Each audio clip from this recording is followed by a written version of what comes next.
All right, now let's discuss this with Terry Tselane, Executive Chairperson of the Institute of Election Management Services in Africa. Good morning, Terry. Welcome to Newzroom Afrika. Good morning to you and to your viewers, and thank you very much for having me. Now, before we proceed, can you explain how the IEC defines an inactive party and what criteria are used to determine the status? Well, the legislation, particularly the Electoral Commission Act, does determine the conditions under which you can deregister a party. And if a party has not participated in an election and has no intention to participate in election after it was formed, then that party is regarded as an inactive party. And therefore, the Commission can invoke Section 17 of the Electoral Commission Act to basically deregister that party. And what are the potential consequences for a political party if its registration is cancelled? And how can they reinstate their registration if needed? Well, basically what it means is that once the party has been deregistered, it means it no longer exists. It can no longer be able to operate under its name, nor constitution, or any of the logos that it was using before it was deregistered. And therefore, any political party that registers can still use those symbols if it so wishes.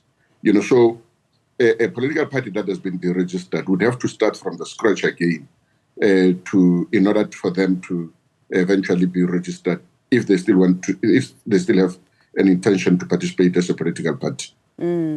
Are there any alternative approaches that IEMS Africa perhaps recommends for managing inactive political parties, or the deregistration is the best option?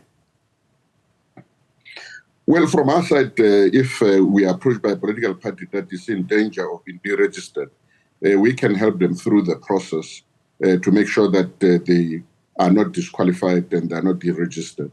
But if they pass the deadline that has been determined by the Commission, then it means that we've got to help them again from the scratch to register as a political party, and therefore, you know, they would have to understand that there is a possibility that they could still lose either their symbols or their logos if any of the political party has actually taken advantage of those details before the one that has been registered does so again.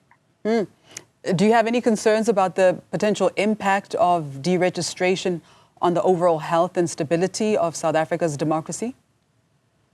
Not at all. I mean, if you look at the number of the political parties that are registered, you've got almost more than 360 political parties registered. So the majority of these ones that have been deregistered are very small, unknown political parties that have really never participated in the elections or have got absolutely no intention of participating in the elections. And, you know, many years have passed without them actually even indicating that they want to participate in the process. So I don't think, you know, the public should actually be entirely worried about some of those political parties that get deregistered. You will not find amongst the main political parties that normally participate in the elections, either at the national, provincial, or local government elections, actually facing this kind of a dilemma. Now, yesterday, the SACP said that it made its submission a few days after receiving the Commission's notice on February the 21st of 2025. Now, do you believe that the IEC is confident that the parties of the deregistration list are truly inactive, especially when a party like the SACP claims to have already submitted its registration renewal?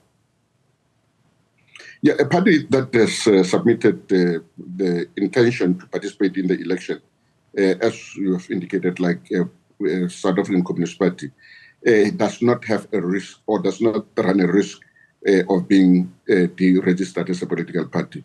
Obviously, as I've indicated, the legislation is very clear in terms of which political parties should actually be registered.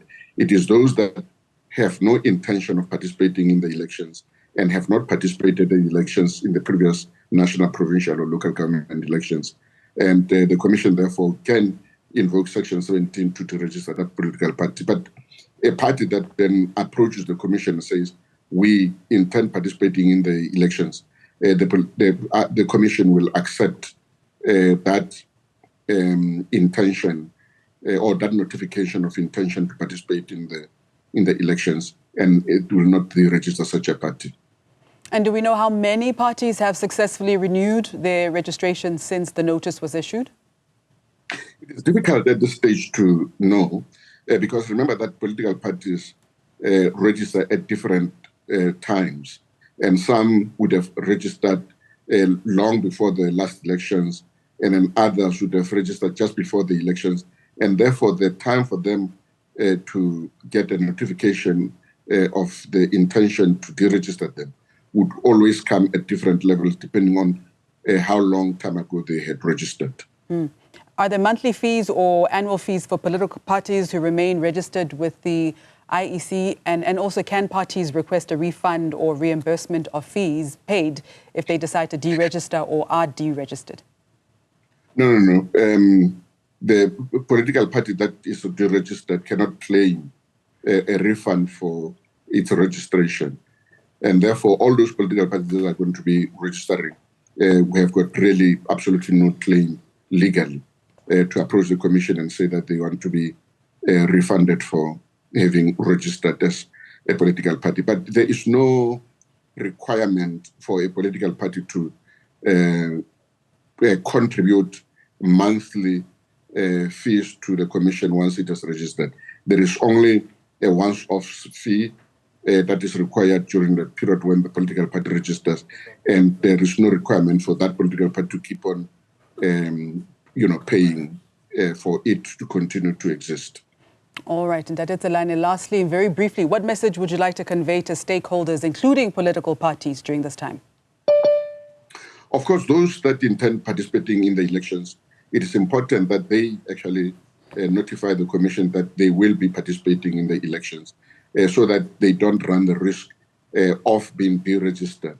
But those that have been participating in the elections, especially those that have participated in national, provincial, local government elections, they've got absolutely no reason to worry about this particular process.